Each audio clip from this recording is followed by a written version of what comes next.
Namo Buddhaya Soti Hontu.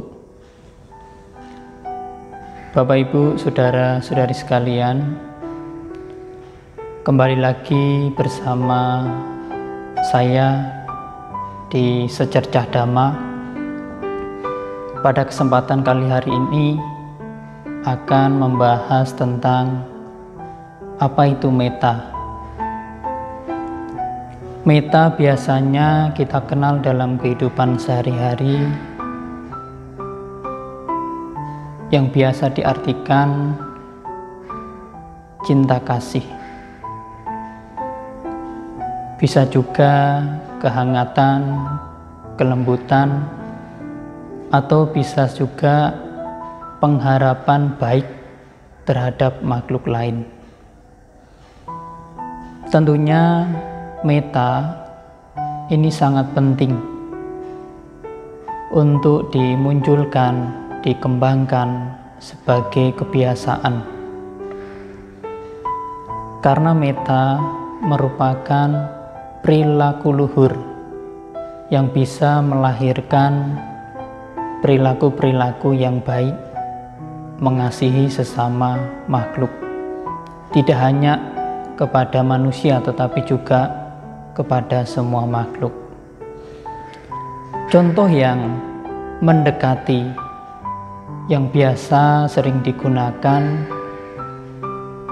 adalah seorang ayah dan ibu. Terutama seorang ibu di mana sejak anak berada di dalam kandungan, seorang ibu sudah mengembangkan metta, pengharapan baik terhadap anak yang dikandungnya. Jadi begitu seorang ibu itu mengandung, pasti punya pengharapan baik di mana supaya anak terlahir dengan baik, tidak cacat, dan terlahir dengan sehat. Ini adalah pengharapan metta. Bahkan lebih lanjut lagi, tidak hanya pengharapan baik, banyak sekali ya kesenangan-kesenangan yang mungkin saja selama belum mengandung dilakukan, disenangi dalam hal makan, dalam hal berkegiatan. Tetapi begitu karena punya cinta kasih terhadap anaknya, ketika mengandung, kegiatan-kegiatan seperti itu dikurangi. Ini adalah tujuannya supaya anak yang dikandung ini terlahir dengan baik, terlahir dengan selamat. Ini adalah contoh metta yang bisa kita gunakan, bisa kita jadikan acuan dalam kita mengerti tentang metta. Memang apabila dibahas lebih lanjut lagi, sangat luas sekali hal yang berkaitan tentang metta. Namun pada kesempatan kali ini lebih berfokus apa makna dari metta itu sendiri.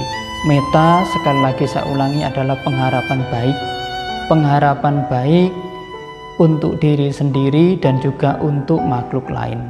Ini termasuk metta yang bisa kita kembangkan dalam kehidupan sehari-hari. Termasuk juga pengendalian diri, ya, kesabaran dan juga yang lain-lain. Ya, di dalamnya pasti ada yang namanya cinta kasih, ada yang namanya metta yang ikut andil sehingga memunculkan pikiran yang luhur, sehingga memunculkan kata-kata yang lembut, sehingga memunculkan perilaku yang hangat terhadap makhluk lain. Nah, oleh karena itu, Bapak Ibu dan saudara-saudari sekalian, yang harus kita ingat dalam kehidupan ini, metta tidak muncul dengan sendirinya. Seperti perilaku atau batin luhur yang lainnya, ia harus dipraktekkan, ia harus dirawat, ia harus dimunculkan dalam perilaku kita supaya metta itu bisa menjadi kebiasaan. Ya, jadi kalau kita berharap, wah, metta ini akan datang sendiri, ya, metta ini tidak perlu dilatih, maka seseorang tidak akan bisa memiliki perilaku luhur. ya meta, yang kita kenal bahwa perilaku ini adalah perilaku yang sangat dipuji oleh para bijaksana. Nah, oleh karena itu Bapak Ibu, saudara-saudari sekalian, sebagai murid Sang Buddha sudah selayaknya kita mempraktekkan meta, mempraktekkan dalam kehidupan sehari-hari. Kita mulai dari diri kita sendiri, nanti juga kita akan menularkan ya perilaku luhur ini terhadap orang lain.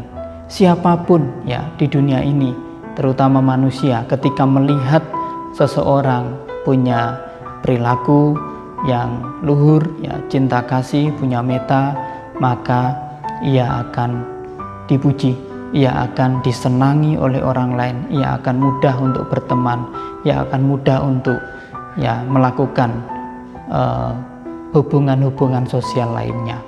Karena kecenderungan seseorang ya menyukai orang yang baik, dan meta perilaku luhur cinta kasih ini juga disukai oleh banyak orang.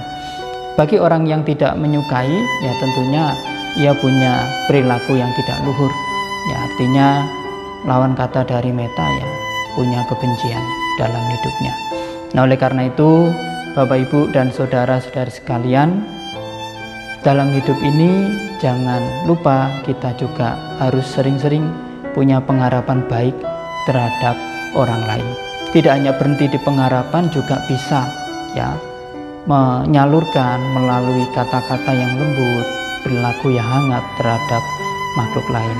Sehingga dengan demikian ya kita bisa mempraktekkan dhamma, salah satu dhamma meta dari ajaran Sang Buddha, di mana yang sudah kita kenal sudah sejak lama yang dipraktikkan oleh para murid yang teladan, yang bisa mempraktikkan meta ajaran Sang Buddha ini.